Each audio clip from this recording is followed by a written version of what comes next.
Hey everyone, Scottish WION 92 here, and welcome to Worth It or Not WION Reviews. Well, basically I'm going to tell you whether or not something is worth your money and whether you should go and buy it or should you just basically leave it alone.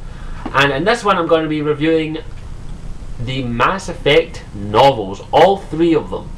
Now if you don't know what these are, who are you if you live under a rock? But basically these are the novels that take place in the Mass Effect universe, the game developed and created by BioWare.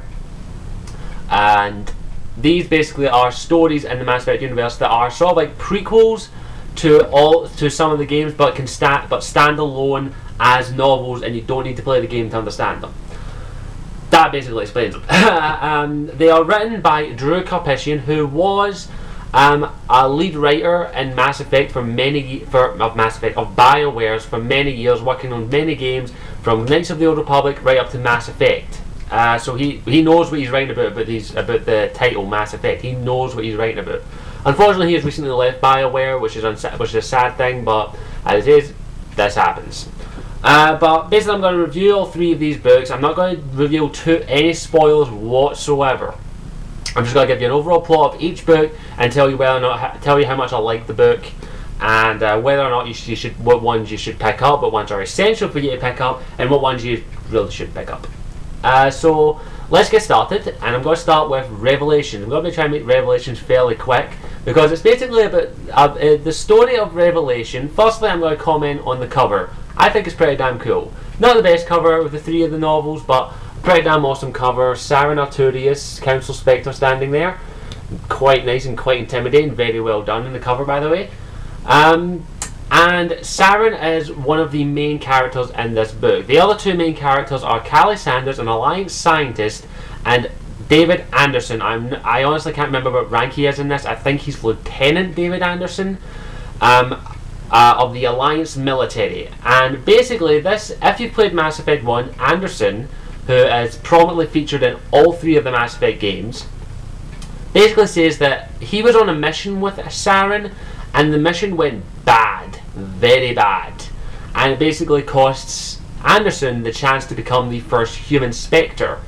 And the main reason is this guy right here, Saren, who's an absolute douche. I don't want to spoil too much about it, but if you played Mass Effect 1 you kind of know about Saren's character and Anderson's character, but you won't know about Callie's character because she is only featured in the Mass Effect novels, all three of these beautiful things. And basically this story follows those three characters and their progression to the mission that basically cost Anderson the chance to become the first human Spectre, all thanks to this guy here and other variables in there. That is basically the plot of this story. There are some other wee bits and bobs that I don't really want to spoil because it is a really good read and I enjoyed it, and I was planning on picking this up ages ago. Unfortunately it was too expensive at the time and I couldn't afford to get it. But I'm glad I picked this up. It's a really well done book. Now I'm not much of a book reader. I normally go for audiobooks, but unfortunately the guy who reads these for the audiobooks is complete and utter shit, in my opinion. So yeah, if you can pick up this. And what I love most about Revelation is the fact that it gives me more information about Anderson and Saren. I honestly wanted to hear about the mission in detail, how they end up going fucking hating each other so much, and I loved it. I really did love hearing how the fuck Saren screwed Anderson. And the way that it's written as a third person book, which means that it's multiple characters speaking, basically telling about the thing, but you know what everyone's thinking. Very well done by Karpyshyn. So basically you're going to know what Saren's thinking, you're going to know what Anderson's thinking, you're going to know what certain characters are thinking. And there are other wee characters in this one that are featured briefly for a very short time in this, but it's very well done by Drew.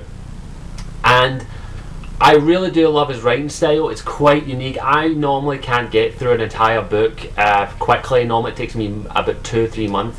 Normally it would take me about a month to read this book, and it's not that thick because I'm a very slow reader and I normally just read it when I want to. But I actually couldn't put this down. It was a really good book. There were some bits that were kind of dull to me, but not in the way that made me want to stop reading it, and I did enjoy that about it. I wanted to read it, I wanted to find out what happened, and it really is quite gripping, and there's some really great action scenes in this, well described.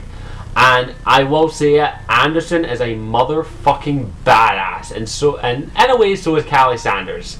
Both of them are pretty damn badass, and I love it how their characterization are and how all that. And I'm not going to review these in great details like grammar issues because I personally don't know. But it's a really good book, and if you're a fan of the Mass Effect series, I'd recommend you pick this up just for the sheer fact of it's got Anderson in it, Saren, and Callie Sanders. And Callie Sanders, in my opinion, is really a great feature in all three of these books. So Revelation, overall, I'd say it's a pretty damn awesome book, and I'd recommend it to any Mass Effect fan, or even if you're not a gamer, I'd recommend anyone to pick this up because it's a good read. It's quite brief and short, and it keeps you wanting to read more, which I really do love about it. So yeah, I hope you enjoyed that little review of Revelation. I'll leave a link in the description to the way you can buy the book if you're thinking about buying it. I'll leave it on Amazon. I'd recommend you order it off Amazon because you can get it for about $5 off Amazon. My local comic book shop that sells these kind of books was selling it for £7.50, and yeah, I'd recommend buying it on Amazon. I'll leave a link in the description to all three of the books if you want to buy them. So yeah, a really good book, and that's difficult for me to say because I'm not a huge, I normally go for audiobooks, but this is a really good read and I'd recommend it for any Mass Effect fan. So let's get to the second book in the Mass Effect novel series, Ascension. My god, I fucking love this thing. This is a brilliantly written book. Written by Karpyshyn again, and the cover is amazing. Now from a distance, I'll say this right now, I originally thought that was a Geth. I originally thought that this was a Geth, people running away from the Geth. But if you look close enough, it's actually a Quarian. I didn't notice that until I was about halfway through the book. I was like, damn, that Geth is fucking intimidating, and it turns out it's a fucking Quarian. That is fucking cool. From a distance, it does look like a bit like a Geth, which I think was what they were aiming for. Very well done by the cover, I'll say that right now. Now let me just, I'm going to quickly glance over the plot, nothing spoiler, nothing major. The overall plot of this focuses around the characters of Callie Sanders, Paul Grayson, Gillian Grayson, and Hendel. I honestly can't remember his last name. And what this story is basically about, it features Cerberus and Paul. It mainly concentrates on Paul Grayson and Callie Sanders mostly, but there are chapters with Gillian Grayson and Hendel in it as well. The overall story is basically that Paul Grayson's daughter, not his biological daughter, Paul Grayson is actually an agent of Cerberus, who, if you haven't played the Mass Effect game, is a pro-human organisation terrorist group, led by one of the most fucking awesome villains ever in a game, the Elusive Man. And by the way, that is his name. He does have a real name, but he goes by the Elusive Man. And Paul Grayson is loyal to Cerberus through and through. He has no question about Cerberus at the start. And he was ordered by the Elusive Man to raise Gillian Grayson from basically a baby, and it's his daughter. The connection between the two of them is father and daughter. And he raised her until a certain age and then gave her to this alliance organisation project called the Ascension Project, which basically teaches children who were exposed to Element Zero, humans basically, who were exposed to Element Zero and had the ability to control biotics, which is quite a prominent thing in the Mass Effect games and also series.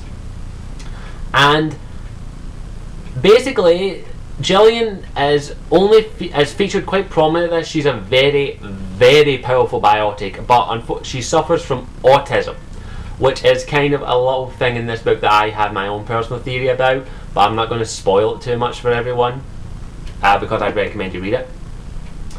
And basically, it focuses on, Cerberus have finally tested some drugs on Gillian. They've been testing her with drugs for her whole life, which could have been the cause of her autism. And Callie Sanders is very suspicious, and also Hendel as well. And basically, eventually, the Elusive Man is kind of getting a little bit impatient in some way, shape, or form. And he basically orders Grayson to take Gillian out of there. The interesting thing about Grayson is, though, he is actually a red sand addict. If you don't know what red sand is, it's basically the equivalent of basically snorting Element Zero, basically space cocaine.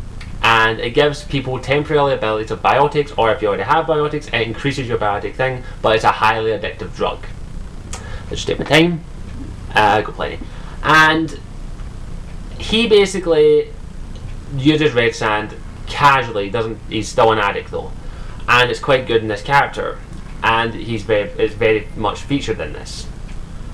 What he is ordered to do is basically take his daughter out of the Ascension project, Jillian, and when he does, the fucking shit hits the fan, let's just say. There's a lot of great scenes in this one that feature the three of the characters, and there's a lot of twists and a lot of turns which are some of them are very obvious that they're coming, but others not so much. And that's what I think is really good about it. Now it does primarily focus on Paul and Callie, I've noticed, but it does also do chapters with Jillian and Hendel as well, and the chapters are very well done. It's the exact same writing style used in Revelation. Third person, you know exactly what the person's thinking and all that, and each time Drew's talking about them, and basically the overall thing is basically eventually they have to go to the Quarian Flotilla. And I don't want to say any more than that because there are a lot of great things in this. There are a lot of twists and a lot of turns that are really good about this book. I really do enjoy it because it is a really good read, the same as Revelations, but it is better than Revelations, I'll say that right now. I just need to quickly check my time, and I'll be back in a moment.